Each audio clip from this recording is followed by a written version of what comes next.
بسم اللہ الرحمن الرحیم۔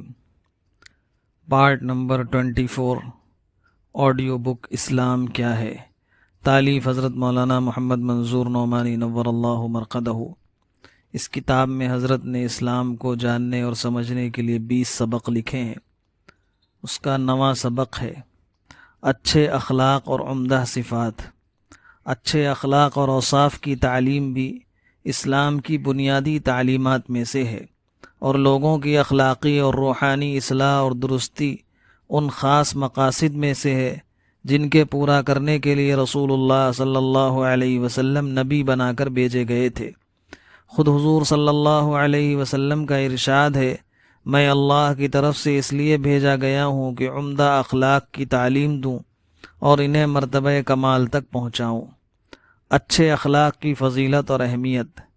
اسلام میں اچھے اخلاق کی جو اہمیت اور فضیلت ہے، اس کا کچھ اندازہ رسول اللہ صلی اللہ علیہ وسلم کی مندرجہ ذیل حدیثوں سے کیا جا سکتا ہے۔ حضور صلی اللہ علیہ وسلم نے ارشاد فرمایا، تم میں بہترین لوگ وہ ہیں جن کے اخلاق بہت اچھے ہیں۔ ایک اور حدیث میں وارد ہوا ہے، رسول اللہ صلی اللہ علیہ وسلم نے فرمایا، قیامت کے دن میری نظر میں سب سے زیادہ محبوب وہ شخص ہوگا جس کے اخلاق سب سے اچھے ہوں گے۔ ایک دوسری حدیث میں ہے، رسول اللہ صلی اللہ علیہ وسلم نے فرمایا، قیامت کے دن اعمال کے ترازو میں سب سے زیادہ وزن اچھے اخلاق کا ہوگا۔ ایک اور روایت میں ہے، حضور صلی اللہ علیہ وسلم سے پوچھا گیا کہ وہ کون سی صفت ہے جو انسان کو جنت میں لے جاتی ہے؟ آپ صلی اللہ علیہ وسلم نے فرمایا، اللہ کا خوف اور اچھے اخلاق۔ ایک اور روایت میں آیا ہے کہ رسول اللہ صلی اللہ علیہ وسلم نے فرمایا، اچھے اخلاق والے مومن کو دنوں کے روزوں اور راتوں کے قیام یعنی نفل نمازوں کا ثواب ملتا ہے۔ مطلب یہ ہے کہ جس اللہ کے بندے کو ایمان نصیب ہو اور وہ اللہ کے مقرر کیے ہوئے فرض ادا کرتا ہو اور زیادہ نفل روزے نہ رکھتا ہو اور نہ رات کو بہت زیادہ نفل نمازیں پڑھتا ہو، مگر اس کے اخلاق اچھے ہوں، تو اللہ تعالیٰ اس کو عمدہ اخلاق کی وجہ سے ہی ان لوگوں کے برابر ثواب دے گا جو صائم النہار قائم اللیل ہوں، یعنی دنوں کو روزہ رکھنے والے اور راتوں کو نفل نمازیں پڑھنے والے ہوں۔ برے اخلاق کی نحوست۔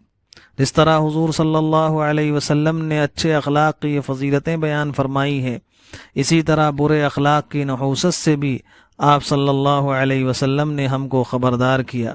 ایک حدیث میں ہے، حضور صلی اللہ علیہ وسلم نے فرمایا، برے اخلاق والا آدمی جنت میں نہ جا سکے گا۔ ایک اور روایت میں ہے کہ حضور صلی اللہ علیہ وسلم نے فرمایا، کوئی گناہ اللہ کے نزدیک برے اخلاق سے بدتر نہیں۔ چند اہم اور ضروری اخلاق کا بیان۔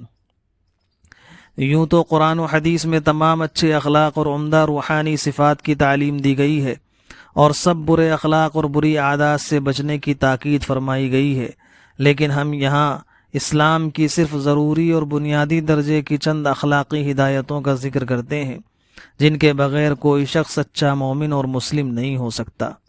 سچائی اور راست بازی۔ اسلام میں سچائی کی اتنی اہمیت ہے کہ ہر مسلمان کو ہمیشہ سچ بولنے کے علاوہ اس کی بھی تاکید فرمائی گئی ہے کہ وہ ہمیشہ سچوں کے ساتھ اور سچوں کی صحبت میں رہے۔ قرآن مجید میں ہے، یا ایھا الذین آمنوا اتقوا اللہ وکونوا مع الصادقین، اے ایمان والوں خدا سے ڈرو اور صرف سچوں کے ساتھ رہو۔ حدیث میں ہے، رسول اللہ صلی اللہ علیہ وسلم نے ایک موقع پر صحابہ اکرام رضوان اللہ علیہم سے ارشاد فرمایا، جو یہ چاہے کہ اللہ اور رسول سے اس کو محبت ہو یا اللہ اور رسول اس سے محبت کریں تو اس کو لازم ہے کہ جب بات کرے تو ہمیشہ سچ بولے۔ ایک اور حدیث میں ہے، آپ صلی اللہ علیہ وسلم نے فرمایا، سچائی اختیار کرو اگرچہ تمہیں اس میں اپنی بربادی اور موت نظر آئے، کیونکہ دراصل نجات اور زندگی سچائی ہی میں ہے، اور جھوٹ سے پرہیز کرو اگرچہ بظاہر اس میں نجات اور کامیابی نظر آئے، کیونکہ جھوٹ کا انجام بربادی اور نامرادی ہے۔ ایک روایت میں ہے، رسول اللہ صلی اللہ علیہ وسلم سے کسی نے پوچھا کہ اہل جنت کی کیا علامت ہے؟ آپ صلی اللہ علیہ وسلم نے فرمایا، سچ بولنا۔ اور اس کے بالمقابل ایک دوسری حدیث میں ہے، آپ نے فرمایا، جھوٹ بولنا منافق کی خاص نشانیوں میں سے ہے۔ ایک اور حدیث میں ہے کہ کسی نے رسول اللہ صلی اللہ علیہ وسلم سے پوچھا کیا مومن بزدل ہو سکتا ہے؟ آپ صلی اللہ علیہ وسلم نے فرمایا ہاں ہو سکتا ہے۔ پھر دریافت کیا گیا کیا مومن بخیل ہو سکتا ہے؟ آپ صلی اللہ علیہ وسلم نے فرمایا ہاں ہو سکتا ہے۔ پھر سوال کیا گیا کیا مومن جھوٹا ہو سکتا ہے؟ آپ نے ارشاد فرمایا نہیں، یعنی جھوٹ کی عادت ایمان کے ساتھ جمع نہیں ہو سکتی۔ اللہ تعالی ہم سب کو توفیق دے کہ ہمیشہ کے لیے ہم سچائی کو اختیار کریں جو نجات دلانے والی، جنت میں پہنچانے والی اور اللہ اور رسول کا محب اور محبوب بنانے والی ہے، اور جھوٹ سے مکمل پرہیز کریں جس کا انجام تباہی و بربادی اور خدا اور رسول کی لعنت اور نارضامندی ہے، اور جو منافقوں کی نشانی ہے۔ اللہ پاک ہم سب کو جھوٹ سے بچائے، سچ بولنے کی توفیق عطا فرمائے۔ 24واں حصہ مکمل ہوا۔ وما علینا الا البلاغ۔